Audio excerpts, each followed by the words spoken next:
1 Corinthians chapter 7. Now concerning the things whereof you wrote to me, it is good for a man not to touch a woman. But for fear of fornication, let every man have his own wife, and let every woman have her own husband. Let the husband render the debt to his wife, and the wife also in like manner to the husband. The wife hath not power of her own body, but the husband. And in like manner the husband also hath not power of his own body, but the wife. Defraud not one another, except perhaps by consent, for a time, that you may give yourselves to prayer, and return together again, lest Satan tempt you for your incontinency. But I speak this by indulgence, not by commandment. For I would that all men were even as myself, but every one hath his proper gift from God, one after this manner, and another after that. But I say to the unmarried and to the widows, it is good for them if they so continue, even as I. But if they do not contain themselves, let them marry, for it is better to marry than to be burnt. But to them that are married, not I, but the Lord, commandeth that the wife depart not from her husband. And if she depart, that she remain unmarried, or be reconciled to her husband, and let not the husband put away his wife. For to the rest I speak, not the Lord. If any brother hath a wife that believeth not, and she consent to dwell with him, let him not put her away. And if any woman hath a husband that believeth not, and he consent to dwell with her, let her not put away her husband. For the unbelieving husband is sanctified by the believing wife, and the unbelieving wife is sanctified by the believing husband. Otherwise, your children should be unclean, but now they are holy. But if the unbeliever depart, let him depart. For a brother or sister is not under servitude in such cases, but God hath called us in peace. For how knowest thou, O wife, whether thou shalt save thy husband? Or how knowest thou, O man, whether thou shalt save thy wife?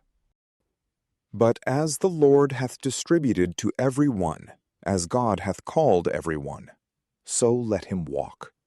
And so in all churches I teach. Is any man called being circumcised? Let him not procure uncircumcision. Is any man called in uncircumcision? Let him not be circumcised. Circumcision is nothing, and uncircumcision is nothing, but the observance of the commandments of God.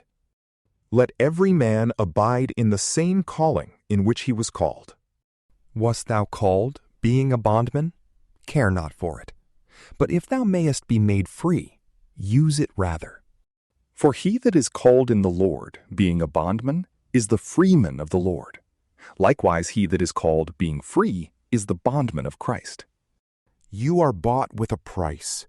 Be not made the bondslaves of men. Brethren, let every man wherein he was called, therein abide with God. Now, concerning virgins, I have no commandment of the Lord, but I give counsel, as having obtained mercy of the Lord, to be faithful. I think therefore that this is good for the present necessity, that it is good for a man so to be.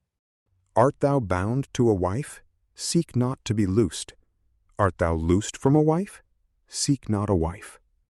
But if thou take a wife, thou hast not sinned, and if a virgin marry, she hath not sinned.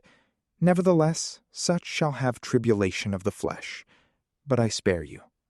This therefore I say, brethren, the time is short. It remaineth that they also who have wives be as if they had none, and they that weep as though they wept not, and they that rejoice as if they rejoiced not, and they that buy as if they possessed not, and they that use this world as if they used it not, for the fashion of this world passeth away. But I would have you to be without solicitude. He that is without a wife is solicitous for the things that belong to the Lord, how he may please God. But he that is with a wife is solicitous for the things of the world, how he may please his wife, and he is divided. And the unmarried woman and the virgin thinketh on the things of the Lord, that she may be holy, both in body and in spirit.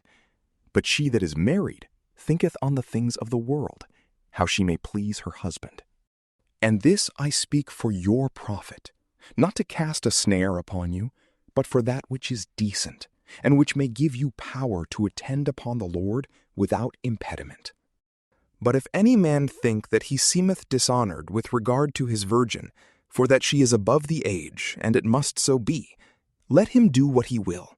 He sinneth not if she marry. For he that hath determined, being steadfast in his heart, having no necessity, but having power of his own will, and hath judged this in his heart, to keep his virgin, doth well.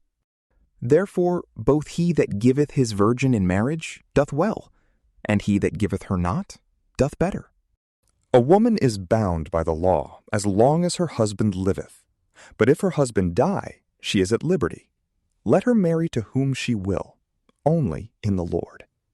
But more blessed shall she be if she so remain, according to my counsel. And I think that I also have the Spirit of God.